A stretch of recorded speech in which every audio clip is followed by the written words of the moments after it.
Hey guys, welcome to my channel. In our last episode, we spoke about Aramaic, Hebrew's sister language. And what started happening after the destruction of the Second Temple, the Great Rebellion, and especially after the Bar Kokhba Rebellion, is that Hebrew as a spoken language is on the decline, and Aramaic as a spoken language is on the rise.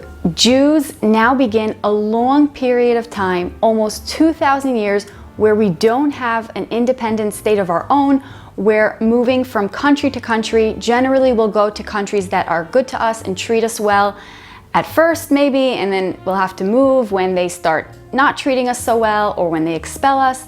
And whichever country we move to, we learn the local language, be it Greek or Spanish, French, Arabic. Hebrew remains our prayer language, the language that we study Torah in, and the language that we write books about Torah, but it's not a language that we speak to or chat with one another. It's not the language that we speak in our homes. We can see this a lot in Jewish communities abroad. Even today, they teach their kids Hebrew so they could learn to pray and to study Torah in, but much lower percentages of them actually speak and chat to one another and speak Hebrew in their homes. And when it comes to writing, mostly the Torah world was writing books in Hebrew. One very interesting exception to this was in the Arabic era of the world. We're talking about the Arabic regime in the years 750 to about 1200, where in the 8th century, the Arab conquerors come and begin conquering the entire Middle East, and they bring Islam and Arabic to all the countries that they conquer. But they're also very receptive to knowledge and culture of the world. They translate a lot of very important works from Greek and Aramaic into Arabic, and there's a blossoming of science and math and culture in this time. As they conquered, Middle East, North Africa, areas in Asia, Arabic became a very prominent language, not only in religious Islam aspects, but also cultural and also business contexts. Jews had a lot of access to Arabic literature, and also it's a pretty close language to Hebrew, so they really felt at home. What's super interesting and unusual about this time is that major Torah world literature was written in Arabic. Very important works such as Rabbi Yehuda Halevi, the Kuzari was originally written in Arabic. The Rambam, Maimonides, has the Guide to the Perplexed and the explanation to the Mishnah. These are all monumental Jewish literature books that were originally written in Arabic and then later translated to Hebrew. It's important to mention that Rambam, Maimonides' most important work, which is Mishneh Torah, basically it summarizes the entire Jewish law, was written in Hebrew and is exceptional work done in Hebrew. We see this as a pattern in Jewish history. A lot of times when Jewish works are not written in Hebrew, eventually they are lost and not part of our legacy. That's why it's super lucky that these works were translated to Hebrew and were saved. In Europe in this time, they did continue to write in Hebrew.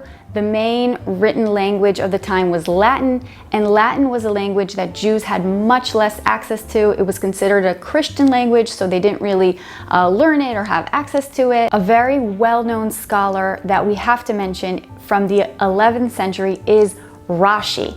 He lived in northern France, and he has a very, very important work, commentary on the Torah that became extremely popular, written entirely in Hebrew.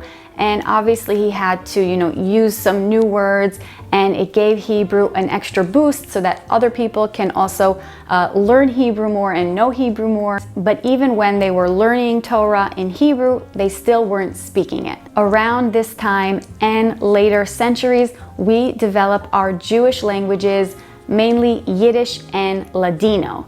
So we said that originally the Jews were at least bilingual. Now they begin to be trilingual. They have the local language that they learn and Hebrew as a prayer and a Torah language, and they have the Jewish language of Yiddish or Ladino that they use to speak to one another in. What are these languages and when did they develop? So Ladino is also known as Judeo-Spanish. Its roots are Old Spanish. Basically, the Jews living in Spain before the expulsion in 1492 spoke different Spanish, and then in 1492, when they were tragically expelled, as these Jews migrated to areas of the Mediterranean and North Africa and areas of the Ottoman Empire, they brought this Spanish language with them, and influenced by the vocabulary of the regions in which they arrived, it evolved over time into Ladino. So Ladino developed as a fusion between medieval Spanish together with Hebrew, Aramaic, and languages in regions where these Jews arrived to. Yiddish, on the other hand, developed in Ashkenazi countries. Now, I made an entire video about the history of Yiddish. I'll link it down below. Its roots are German with influences of Hebrew and Aramaic and other Slavic languages in areas in which they arrived. Here too, they were either expelled or moved from areas of Germany in West Europe to areas of Poland and Russia in East, and they brought this unique language with them, which continued to evolve and bring in influences from the countries where they lived at. Yiddish was widely spoken by Ashkenazi Jews for centuries. To the question, was Hebrew dead or not? So on one hand, there were very important works that we mentioned in Hebrew, Rashi and Rambam, and also very important to mention the Piyutim. Piyutim means poetry. Over the generations, beautiful poetry was written in Hebrew about Israel, about Jerusalem, about the land of Israel. Beautiful songs were written, and many of them we use till today. These Piyutim poetry really blossomed and developed in what we call the golden era of Jews in Spain around the 12th century. For example, Rabbi Yehuda Halevi, who was a great poet, and we know and love many of his songs till today.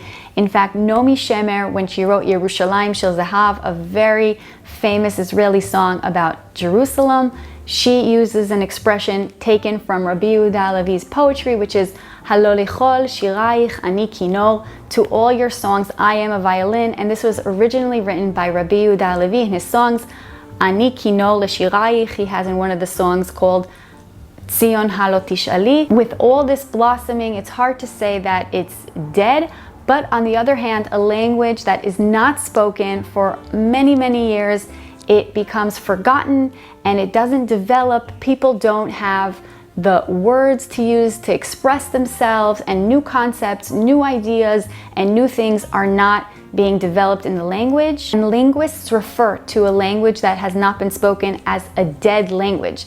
And a language that is dead cannot be revived for speaking.